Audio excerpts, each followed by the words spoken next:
श्री शिवाय नमस्तुभ्यम। हर हर महादेव। दोस्तों, आप सभी लोग जानते हैं कि 26 जुलाई 2025 यानी शनिवार को पड़ रही है सावन महीने की द्वितीय तिथि। और दोस्तों, ये वो तिथि है जो श्रावण महीने में पड़ने वाली सबसे बड़ी तिथि है, क्योंकि यह शनिवार के दिन पड़ रही है और इसका बहुत ही बड़ा और विशेष महत्व होता है और इसे सिंधारा दूज के नाम से जाना जाता है। पूज्य गुरु जी ने कहा है, अगर कभी भी मौका लग जाए और श्रावण महीने की सिंधारा दूज शनिवार को पड़ जाए तो आप लोगों को 108 चावल के दाने का उपाय तो अवश्य ही करना चाहिए। इन दोनों का संयोग बहुत ही कम आता है। और दोस्तों, आप सभी लोग जानते हो कि शनिवार दूज का अगर सबसे बड़ा कोई उपाय है तो वो 108 चावल के दाने वाला उपाय है। तो दोस्तों, इस शनिवार के दिन आप लोगों को इस 108 चावल दाने वाले उपाय को जरूर करना है। पर अगर आपने इस श्रावण महीने के सिंधारा दूज के दिन अगर इस वाले उपाय को कर लिया तो आपको इस उपाय को करने का वो फल मिलेगा जिसकी आपने कभी कल्पना भी नहीं करी होगी। इसीलिए आप लोग इस वाले उपाय को एक बार जरूर कर लेना, ताकि आप लोगों के हाथ से यह मौका ना जा सके और आपको इस उपाय को करने का फल मिल सके। दोस्तों, यह उपाय पंडित जी ने अपनी अभी की ही शिव महापुराण की कथा में बताया है, जिस उपाय को आज हम आपको बहुत अच्छे से समझाने वाले हैं। इस वीडियो को देखने के बाद इस उपाय को समझने के लिए आपको कोई और वीडियो को देखने की जरूरत नहीं पड़ेगी। तो चलिए दोस्तों, उपाय को शुरू करते हैं। तो इस दिन आप लोगों को ये वाला उपाय कर लेना है। ये एक ऐसा उपाय है जिस उपाय को अगर किसी विशेष दिन पर किया जाए तो भाई उस विशेष दिन का जो है वह तो हमें मिलता ही मिलता है, पर हमने उस दिन पर इस उपाय को किया है तो हमें उससे भी बड़ा फल मिलता है और फल बहुत जल्दी मिलता है, क्योंकि आप इस उपाय को बहुत ही बड़े और विशेष दिन पर कर रहे हो। तो चलिए अब उपाय के बारे में बात करते हैं। लेकिन उससे पहले आप लोगों को यह जानना आवश्यक है कि आखिर यह उपाय किस समय करना है, किसको करना है और कैसे करना है। तो चलिए हम आगे आपको वीडियो में एक एक करके बता देते हैं। लेकिन उससे पहले अगर आप लोग हमारे चैनल पर नए हैं तो हमारे चैनल को सब्सक्राइब कर लेना और इस वीडियो को लाइक करके कमेंट बॉक्स में श्री शिवाय नमस्तुभ्यम ओम नमः शिवाय जरूर टाइप कर देना।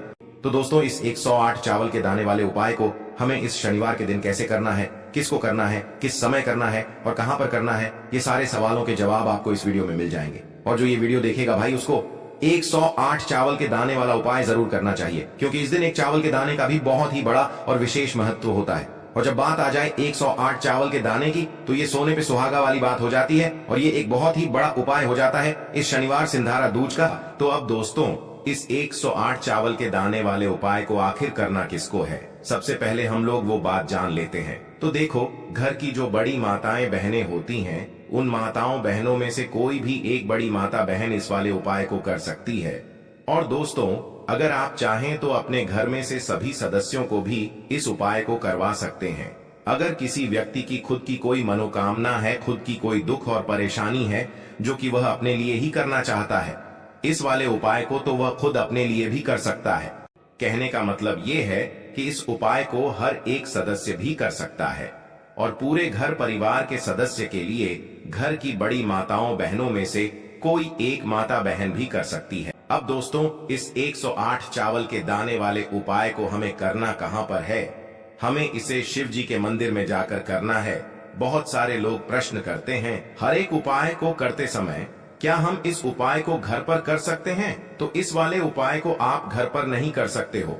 इस वाले उपाय को करने के लिए आपको शिव जी के मंदिर ही जाना पड़ेगा। उसके बाद में दोस्तों, जो अगला प्रश्न निकल कर आता है वो यह आता है इस उपाय को लेकर कि आखिर इस उपाय को हमें किस समय करना है, सुबह के समय करना है कि शाम के समय करना है। तो देखो, इस वाले उपाय को आप लोग सुबह के समय भी कर सकते हो और शाम के समय प्रदोष काल में भी कर सकते हो। अब अगर आप पूछो कि भाई सबसे उत्तम समय कौन सा रहेगा इस 108 चावल के दाने वाले उपाय को करने का, तो हम आपसे बस यही कहेंगे कि इस उपाय को आप सुबह के समय करेंगे तो ज्यादा बेहतर होगा। बाकी अगर प्रदोष काल शाम के समय भी करेंगे तो भी अच्छा होगा, उसमें कोई भी दिक्कत वाली बात नहीं है। अब दोस्तों, यहाँ पर इस उपाय को लेकर एक और सबसे बड़ी बात ये निकल कर आती है कि इस 108 चावल के दानों को हमें लेना कहाँ से होता है और हमें इस उपाय को करने के साथ में क्या और कुछ भी सामग्री ऐसी होती है जो शिव जी के मंदिर लेकर जानी पड़ती है। तो देखो, यहाँ पर हम आपको बता दें। सबसे पहले आप लोग यह जान लो कि यह जो 108 चावल के दाने वाला उपाय है, सिर्फ और सिर्फ आप उपाय की सामग्री लेकर कभी भी शिव जी के मंदिर मत जाना, क्योंकि हमें भगवान के सामने यह नहीं दर्शाना है कि अगर हम भगवान शिव जी के मंदिर आए हैं तो अपने फायदे के लिए आए हैं। तो इसलिए जो भी पूजन सामग्री है, उपाय सामग्री है, 108 चावल के दाने, इसके साथ में आपको पूजन सामग्री भी जरूर लेकर जाना है। देखो, अगर सुबह के समय उपाय कर रहे हो तो सीधी सी बात है, 1 लोटा जल तो आप लेकर जाओगे ही जाओगे। अगर मिट्टी का जल नहीं है तो घर का जल भी आप इस्तेमाल कर सकते हो। इसके अलावा जो भी पूजन सामग्री है, देखो 108 चावल के दाने ये अलग आपके रहेंगे और जो आपकी पूजन सामग्री रहेगी वो अलग रहेगी। पूजन सामग्री में आप जो भी चीज लेकर जाना चाहे वो लेकर जा सकते हैं, उसमें कोई भी दिक्कत वाली बात नहीं है। वहीं अगर हम बात करें शाम के समय की, तो शाम के समय शिव जी पर जल नहीं चढ़ता है, इसीलिए शाम के समय आप लोग एक दीपक तैयार कर लें, जो कि गोल बत्ती का आटे का शुद्ध देसी गाय का घी का होगा, है ना। इस बात का आप लोगों को ध्यान रखना है और इस दीपक को आपको घर से जलाकर नहीं लेकर जाना है, भगवान शिव जी के मंदिर में जाकर ही जलाना है। इस बात का भी आप लोगों को ध्यान रखना है। बस जो भी चावल ले रहे हो वो चावल का दाना सबूत होना चाहिए, मतलब साबुत होना चाहिए, टूटा हुआ नहीं होना चाहिए, कटा पिटा नहीं होना चाहिए। ये बात आपको ध्यान रखना है। बाकी आपका चावल बासमती हो या सादा चावल हो या कोई सा भी चावल हो, उसमें कोई भी दिक्कत वाली बात नहीं है। तो सीधी सी बात है कि आपके घर के रसोई घर में जहां पर आप भोजन बनाते हो, वहां पर जो भी चावल आपके उपस्थित हो, उन चावलों में से अपनी 1 कटोरी भर लेना या 1 मुट्ठी चावल अलग से निकाल कर रख लेना, क्योंकि हम 108 चावल ही यहाँ पर इस उपाय में लेने वाले हैं, तो हमें यह चावल के दाने गिनकर निकालने पड़ेंगे। इस बात का आप लोगों को ध्यान रखना है। तो अपने उस चावल की कटोरी में से या चावल में से 108 ऐसे चावल के दाने आप लोग निकाल लो जो कि टूटे हुए न हो, कटे पिटे न हो। तो आप अपने उपाय की पूरी सामग्री तैयार करके आपके पास ही में जो आपका शिव मंदिर हो वहां पर पहुंच जाइए। सबसे पहले शिव मंदिर में जाकर आप लोगों को उपाय नहीं करना है, पहले भगवान के दर्शन करना है, भगवान से आशीर्वाद प्राप्त करना है। फिर शिव जी की शिवलिंग के पास में आना है। शिवलिंग के पास में आने के बाद आप जो पूजन सामग्री लेकर आए हुए हैं, जैसे कि सुबह गए हुए होंगे, तो 1 लोटा जल और जो भी पूजन सामग्री लेकर आए हैं, आप उनसे भगवान शिव जी की पूजन कीजिए। सबसे पहले तो 1 लोटा जल ही चढ़ेगा, उसके बाद में आपकी पूजन सामग्री चढ़ेगी।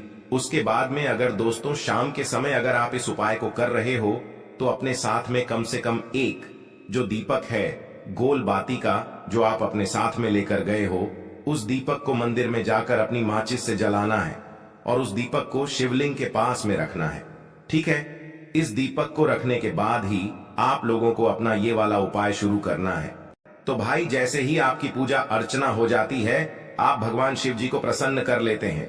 उसके बाद में शिवलिंग के पास ही में आप कहीं पर बैठ जाइए, सामने या आसपास जिस जगह पर आपको बैठना हो वहां पर बैठ जाइए और अपने वह 108 चावल के दाने अपने सामने निकाल कर रख लीजिए, क्योंकि अब यहाँ पर उपाय को यहाँ पर करने की आपको तैयारी करना है। और इस तरीके से जब आप उपाय करेंगे, पूजन सामग्री करने के बाद, पूजन अर्चना करने के बाद, तो आपको उपाय का फल बहुत जल्दी और बहुत बढ़ा होकर मिलेगा।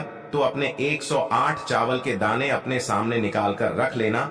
और यह जो उपाय है यह आपकी सीधे हाथ की हथेली से होगा, इसलिए इस बात का भी विशेष रूप से ध्यान रखना है।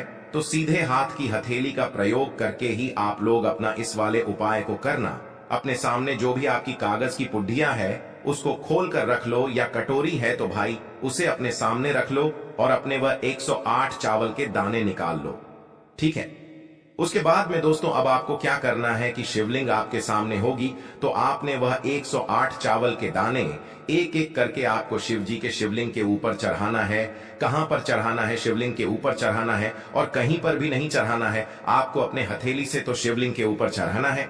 तो आपको क्या करना है, अपना पहला चावल का दाना उठाना है, श्री शिवाय नमस्तुभ्यम बोलना है और शिवलिंग पर चढ़ा देना है। इसी तरीके से दूसरा चावल का दाना उठा है, शिवलिंग पर चढ़ाना है और मंत्र बोल देना है। और फिर तीसरा चावल का दाना उठाना है, श्री शिवाय नमस्तुभ्यम बोलना है और चढ़ा देना है। इसी प्रकार से आपको पूरे 108 चावल के दाने एक एक करके शिव जी के शिवलिंग के ऊपर चढ़ाना है और भगवान से प्रार्थना करते जाना है। मतलब प्रार्थना तो आपको आखिरी में करना है, पर हर एक चावल के दाने को चढ़ाते समय श्री शिवाय नमस्तुभ्यम जरूर बोलना है। उसके बाद ही में यह चावल का दाना शिवलिंग के ऊपर आपको चढ़ाना है। जैसे ही आपके 108 चावल के दाने शिवलिंग के ऊपर चढ़ जाते हैं, तो भाई उसके बाद में आपको क्या करना है, भगवान से अपनी मनोकामना बोलना है। श्री शिवाय नमस्तुभ्यम बोलकर उस आखिरी चावल के दाने को शिवलिंग के ऊपर चढ़ा देना और भगवान से फिर अपनी वह मनोकामना बोल देना जिस मनोकामना के लिए आप लोग अपना यह वाला उपाय कर रहे हो। जिस भी दुख और परेशानी के लिए आप लोग अपना यह वाला उपाय कर रहे हो, उसके बाद में जैसे ही आप अपनी मनोकामना बोल देते हो, आपका यह वाला उपाय पूरा हो जाता है। पर दोस्तों, उपाय को करने के बाद आप लोगों को 2 मिनट भगवान शिव जी के मंत्र का जाप जरूर करना है और मंत्र का जाप करने के बाद भगवान से एक और बार प्रार्थना करना है अपनी मनोकामना के लिए या अपनी जो भी दुख और परेशानी है उसके लिए। इसके बाद में आप लोग भगवान को देखकर भगवान से प्रार्थना करके उनसे आशीर्वाद लेकर वहां से उठ सकते हैं और अपने घर पर जा सकते हैं। बस दोस्तों, यहाँ पर यह वाला उपाय पूरा हो जाता है। इस तरीके से जो भी व्यक्ति छोटी छोटी चीजों का ध्यान रखते हुए इस 108 चावल के दाने वाले उपाय को करेगा, निश्चित सी बात है उसे उसकी मनोकामना जल्द ही पूर्ण होगी और जो भी दुख और परेशानी है वो भी बहुत ही जल्दी दूर होंगे। और दोस्तों, अगर आपको हमारी ये वीडियो पसंद आई हो तो हमारे इस वीडियो को लाइक और चैनल को सब्सक्राइब जरूर करें। हर हर महादेव। ओम नमः शिवाय।